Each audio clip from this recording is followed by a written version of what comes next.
আমি একটা কথা ভীষণ ভাবি, যদি দৈহিক যন্ত্রণার মতন মানসিক যন্ত্রণাগুলোকে দেখা যেত, তাহলে আপন মানুষগুলো হয়তো এতটা নিষ্ঠুর হতো না। যখন আমাদের শরীরের কোনো আঘাত লাগে, সবাই কত দুঃখ প্রকাশ করে, আহাগো কি পরিমাণ কেটে গেছে।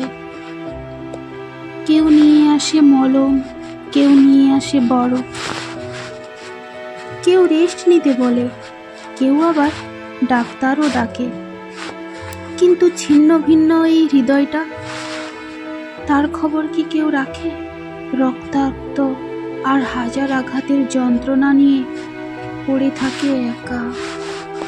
কেউ মলম দেওয়ারও নেই, কেউ বরফ দেওয়ারও নেই।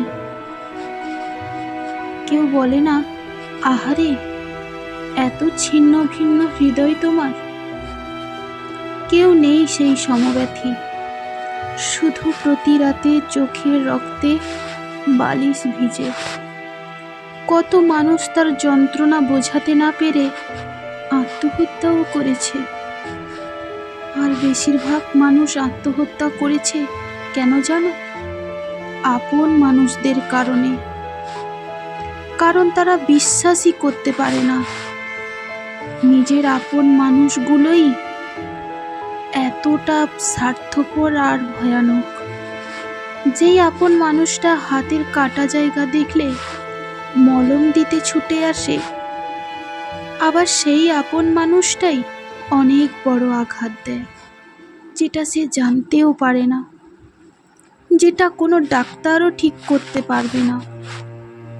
যদি তুমি বলতে চাও কাউকে তোমার সেই কষ্টের কথা, অনেকে থাকে আসলেই তারা মন থেকেই খুশি তোমার কষ্ট দেখে। আবার অনেকে থাকে যারা বিশ্বাসই করতে চায় না তুমি কতটা যন্ত্রণা নিয়ে আসলে বেঁচে আছো। তুমি তোমার কষ্টের কথা যখনই বলতে গেলে, সেও ঘুরে তার কষ্টের কথা বলে দেবে, আর সেটা তুমি বিশ্বাসও করবে না। কারণ চোখের দেখাটাই মানুষ বেশি বিশ্বাস করে।